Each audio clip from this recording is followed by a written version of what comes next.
Liam trường hà mô, không biết cũng là sự việc rồi nhiệt vui,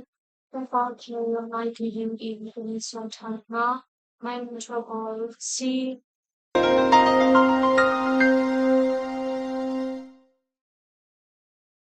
To Brotherhood poll one comment in Uncle Kuna Visa a PDF Zolani CB basement from Antok.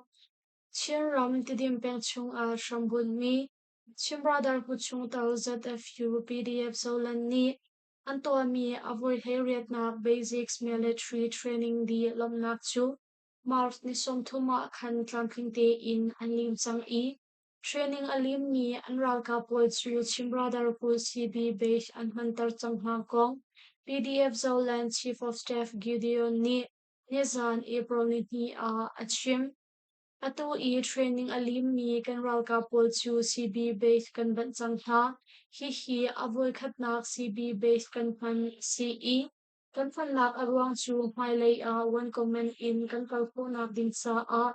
ka khat kan han a si tia PDF Zolan Chief of Staff Gideon ni chun people spring a achim chupian a mate kho khan lai rel nak a kho nak din sa a kan khopi tidim khopi chu kan mani ka ding in pinlap na kan ngai chro ma liao asi pado khanna ka teina ka mu jo mani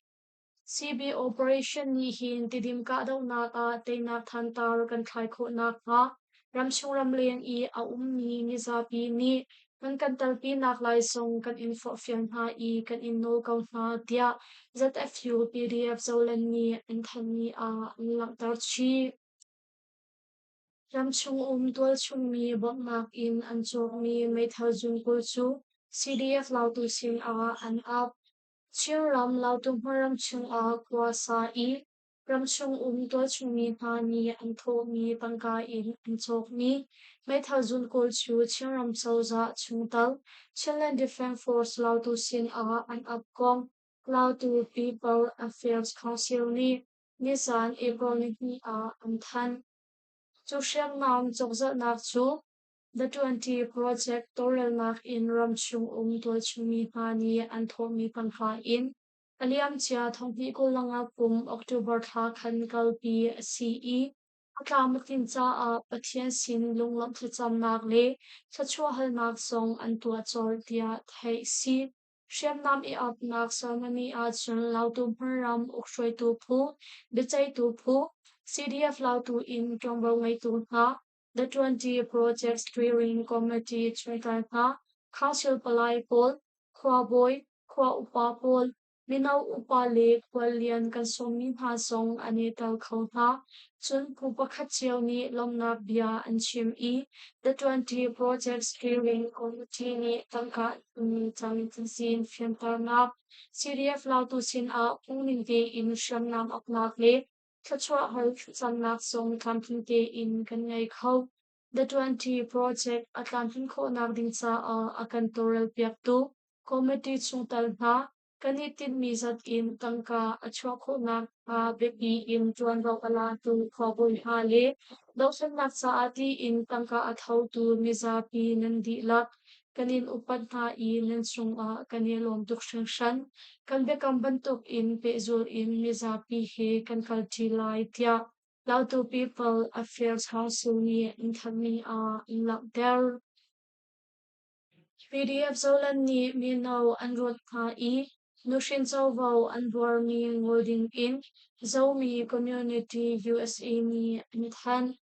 Chiram tidim penchunga shambun in Pado Tapaka Achol Changcho Mami Chim Brotherhood Chung Tal ZFU PDF Zolan ni Zogam Horam Chung I a ummi kum Harriet Chung Minaw Viete Aklon Bi kum Tung Chung Ral Ka 20 ding in ang Tapmu a Sham in Minaw Anrot Mi Hale Nushin Zalbao Anbor Mi Viete Chu Atu Baka Ngulcho ding in American Oklahoma Rampul Shambun Mi Zomi Community USA ni Mark ni Somthing ni Khasan Jathan Inchua American Oklahoma Rampul Shambun Mi Zomi Community USA Chu Atu I Zogam Haram Chung Minaw Vilte Kalka 20 ding in Nolan Swami Kong Kanlung Re Athai I kan thin zong a phang ngai Zomi punha ni na mi peksan nak le har nak nan tor mi velte chunga hin upat na kan in pe kau ha asina in zogam le zomi punha cha I rentron na ka hin minung pakhat ni adu nak alim hang le pumpak bitcha nak chu upat piak ding asiti hi kan zum I kan dir pi mi asi mi phunlaram sa I rian kan tuan tek a minung lim hang kong zalong te in du thim kho na kong le pumpak pakhat chiao I an chau bo konga hin phim kho te in kan tuan a help ti hi sham kai pudi lak for feel le rol kan in du ha bepi in rol kap tlak tar ding a sham in rot tlaiki le nu hrin chau bo bornak vel te hi atubak a nan ngol chot nak lai kan in for feel phone ha tia Zomi community USA ni an lang der athang chau choma I alung arwal ni Zomi punha an hai lei cha a rian kan tuan nak a hin thazang mang in sham chol chang nak he selo in pakhat le khat kani zuk nak kan tuan ti nak kani fun tom nak le kung pak pakhat chiao I kan mu nge nak upat piak nak hi abepi tu shan adik mi chau vo hi bepi a chia in zeban tuk rian nan tuan han a miza pi zon ro nak ni ashrin mi fun tom nak he nan tuan long a cha sao pi tiang nan tha zang a thong khau lai tia Zomi community USA ni an than ni a an lang tel PDF zolan ni zogam maram chung I a ummi minau velte atlom bi kum thum chung ral kap tuan di ding in March kulali I an than nu a lai tui khwami hlei ni muizol khwami pathum dimpi khwami pakwa le bon khwami kulla kwatal in minau tam ngai an rot sang hna chupin a alwan chia February ni nga zonga khan tidem peng chung I bing an chin na kun pol chu PDF zolan ni an lu no I rentuan mi minung zan hi leng an tlai hna an tlai mi hna minung zan hi leng chu miza piral ka tuan tar ding a training kan pe hna lai tia ZFU PDF zolan ni February ni ria pa an rak than Mizoram a chinmi pathum sin in rupi singkuling man with high sipol an tlai India Mizoram ramkul aizol ling zakhai pengkom chumi a chinmi pathum sin in singkuling man with high si ling ramkul an tlai kong Mizoram palik li dwal chumi phongzap na ni Nisan April ni a an than April ni khal san ai swimya lam pali le songa khan champhai pengkom palik ni chigai an tua mi hriala tim tu moto pakhat chu an tlai I chaklat nak an tua cha a gram som rup li a mi with high si bingrang pol an tlai thia thai si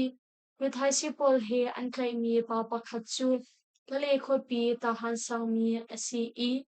atu hi huang ram khomoi po a pasami kapson kim asi Mithai sipol hi an tlai mi kapson kim chu phungning te in dan tat na ding a taza an choi chaw ma liao tia thai si chuban tu thiam in marf ni som thum ni khata khan Mizoram ramkul aizol khopi zema bok sang I a ummi thacham na tlangpong a chiram tidin peng tol chung mi thanglian mung kumpul le kum ruk le manglian thang kumpul le kum thum chu gram zali pali a with me Rupi simple le thong som ni man ru thai si bingrang pol ang tlai ka tia thai si atu bantuk in ru thai si pol he ang tlai ni ha ka pi chu pezol in dan tat na pe tha ding a chhat na an to ha liao si I an ma he a pe thlai ni pol zong tong ro mai tu ha ni pezol in an ta thlai ha liao si tia Mizoram palik le tol chung thong zat nak ni ang lang tar mi in kan thai Mizoram a anupi thingle atale valnak in papakhat athi Mizoram ramkul champhai khopi zai on sang a pasami wanlal biak mon puya kumkul le kumriat chu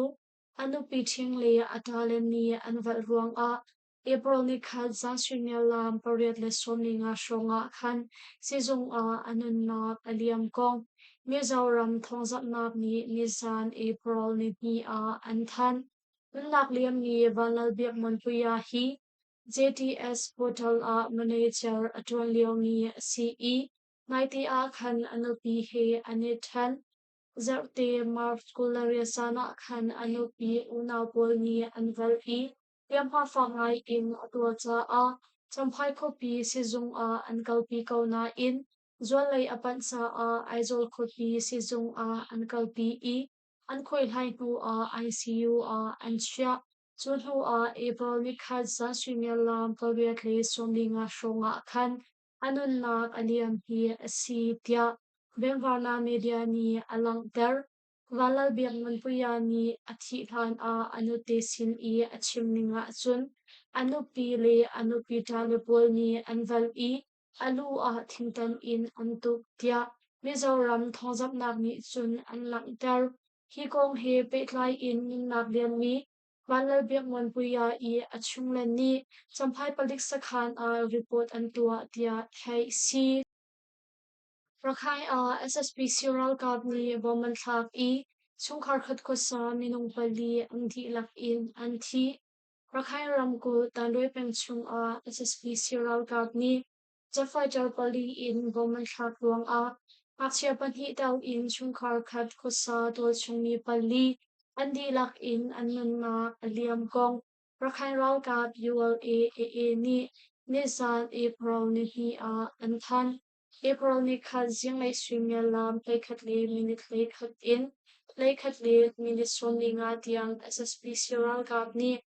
Fighter pali in tandoi pengchung chunglei ka dau na pitakte in tua bompol anthak chupin rili chung aumni SSP Sural Kap tilong pakhat song ni dupau in shamwan anka tia thai si SSP Sural Kapni atu bantuk in chunglei ka dau na le shaman ka dau na kantuan ni ruanga hin kumhi hakchenu pakhat kumsari hakchenu pakhat kumpule kumruk upa nu pakhat le kumsongni pasari upa nu pakhati in swarna ngai laura shani paldi chungkhar khat kusa andilak in anna aliam tia Rakhine Ralka ULA ni anthani anlak der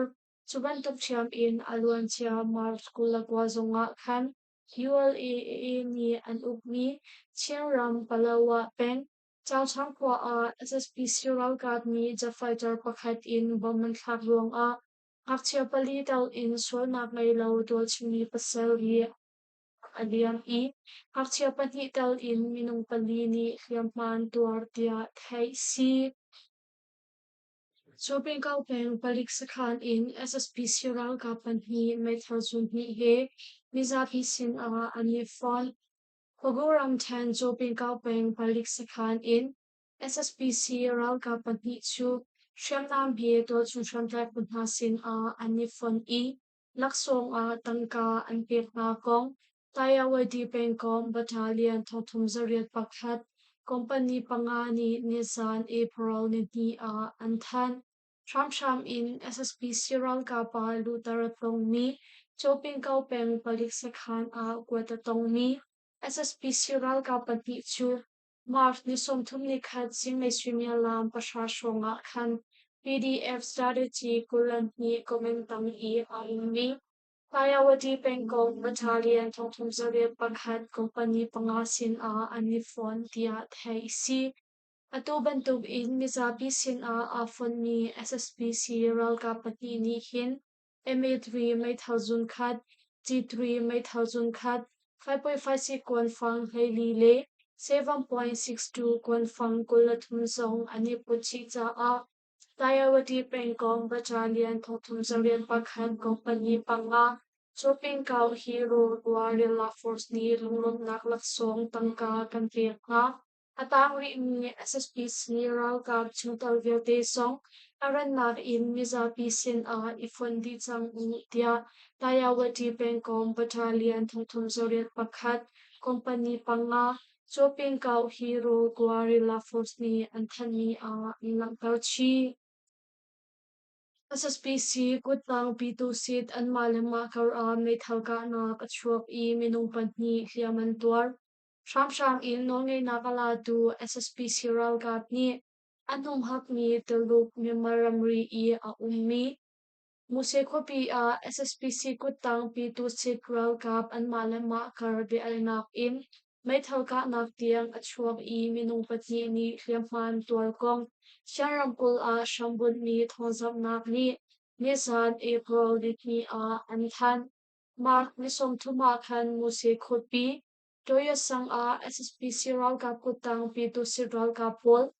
an malama kar a be alnak at chuak I may thalka nak tiang at chuak cha a P2 sit pati ni hliamman tuar I tuchung a minung pakhat chu a hliamma a fangai SSPC World Cup ni an ukni muse khopi a hin atu bantuk in SSPC kutang P2 sit pol an malama kar isik nak in may thalka nak tiang at chuak lengmang dia Siyaramkul a shambun ni Shwepime News Agency ni alang ter Subantuk Tiang in Aliam Chia Thonghi Kulanga Kum November ni Sari Zonga Khan Muse Kopi a Masak Pisi Kutang Pitu Siral Boy Pakhat ni Zurit Bu in Akutang Minung Panchi Pistol in Aka na Muse Kopi a Umni SSPC Kutang Pitu Sit Galboy Pulhi Online a Midhand in Tangka Kol Nak Zung Rithai si Zinglei Thawngchimnak nak in song an mak umpak in an ngay nga I kung ding lau in tangka an khol nga tia siyaramkul a shambun mi thawngchimnak ni an langtar mi in thai si